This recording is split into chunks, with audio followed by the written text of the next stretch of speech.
जब पाकिस्तान टीम की जनाना कप्तान फातिमा सना ने मर्दाना टीम की तरह किया था, तब शायद दीदी को लगा था कि दीदी की लोकप्रियता जो है वो आसमान छू जाएगी। पर रीलबाज दीदी जो हवाबाजी कर रही थी, उन्हें कहां अंदाजा था कि जो काम हारिस रऊफ के साथ हमारी मर्दाना टीम ने किया था, वही जनाना टीम दीदी के साथ करेगी। और ये दीदी जो है, ये दीदी भी हारिस रऊफ की तरह जोकर बनकर रह जाएगी। हाँ, बनी गई है। सारी दुनिया कह रही है कि आ गया स्वाद दीदी, आगे स्वाद, ले लिया मजा, और चाहिए। उधर बेचारे पाकिस्तानी कह रहे हैं कि अबे ये दुख काहे खत्म नहीं होता बे। साला ये दुख काहे खत्म नहीं होता बे। वैसे दुख तो है, दुख है काहे कि एक रोज पापा पीटते हैं। पापा वैसे 3 बार पीटे थे, फिर इस बार मम्मी ने पीटा, और आर्मी जो है वो 1947 से पीट रही है। मतलब आम पाकिस्तानी की जिंदगी में दुख ही दुख है, खत्म ही नहीं हो रहा। रोज बेचारे सुबह उठते हैं, इंडिया से पिटते हैं, बेइज्जती करवाते हैं, और फिर बेचारे हौसला बुलंद करके सोशल मीडिया पर सबूत ढूंढते हैं, लेकिन फिर पिट जाते हैं। मर्दाना पीटती है, जनाना पीटती है, लेकिन इन लोगों की हवाबाजी खत्म नहीं होती है। हालांकि हवाबाजी के बीच में इनके आत्मविश्वास की भी हम दाद देंगे। हर बार ये लोग कहते हैं कि भैया सबूत तो है, राफेल का सबूत है, 6 गिराए थे। पूछ लो कहां गिराए थे? सोशल मीडिया पे गिराए थे। हमारे रक्षा मंत्री कह रहे थे।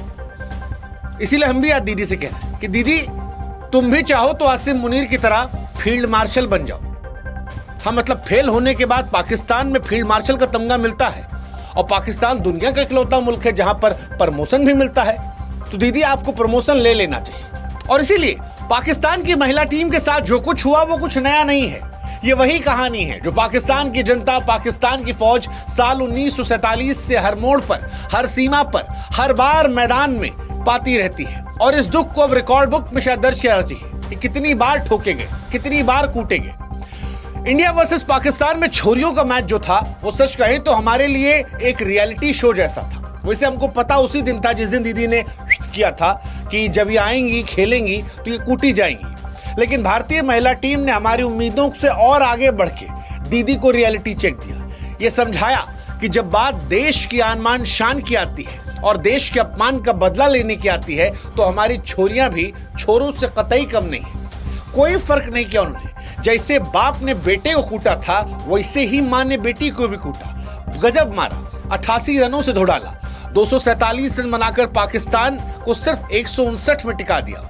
और वो जो पाकिस्तान के नए वाले पापा ने कहा था कि you talk and we win, वही हरमनप्रीत कौर उनकी टीम ने भी बताया कि देखो, रीलबाजी, हवाबाजी तुम कर सकते हो, लेकिन मैदान में पापा भी तुमको कूटे थे, हम भी कूटेंगे, इसमें कोई डिफरेंस नहीं होगा। हमारे यहाँ पर लड़का लड़की में भेदभाव नहीं किया जाता।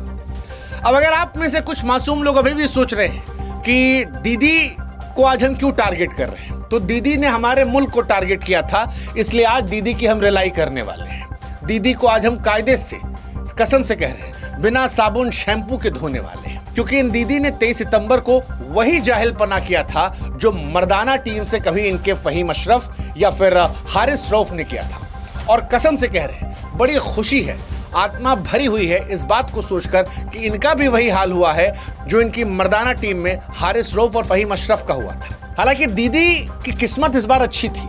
दीदी टॉस करवाने गई, टॉस हार कर भी जीत गई।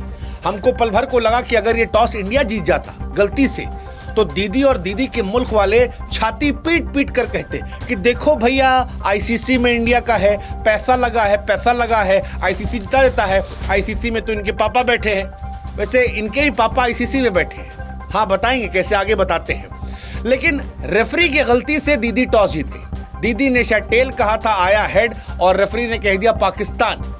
और दीदी ने बेशर्मों की तरह कहा, जब हम आटा चावल ले लेते हैं तो टॉस लेने में क्या बुराई है, हम बॉलिंग लेंगे।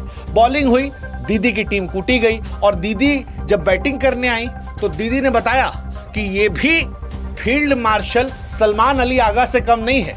वो जो आगा जी हमें 26 को चाहिए, आगा जी हमें 14 को चाहिए, ये भी उसी मुल्क से आती है। और इन्होंने भी बिल्कुल आगा जी की तरह प्रदर्शन किया। मात्र 2 रन बनाए 15 गेंदों में।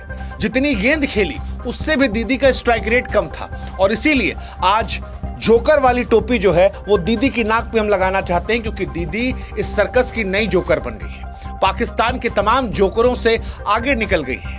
इन दीदी को देखकर हमको लगा कि सलमान अली आगा फिर भी शरीफ आदमी है, क्योंकि सलमान अली आगा बल्ले से खाली जोकर बन रहा था, जबान उसने कंट्रोल में रखी थी, लेकिन दीदी अपनी हरकतों से और दीदी बल्लों से, दोनों से जोकर की जोकर बनकर रह गई। वही जोकर जो हारिस रऊफ बना था जब वो नेताही कर रहा था, जब वो पाकिस्तान के लोगों से ऐसे हाथ मिला रहा था मानो जैसे युद्ध जीत कर आया हो, और बाद मैच में 50 रन पिटवाया। अभिषेक शर्मा से लेकर तिलक वर्मा तक दो पापा बनवा के एक ही सीजन में चला आया। अब लोग भी पूछ रहे हैं कि दीदी आ गया स्वाद, करवा ली बेइज्जती।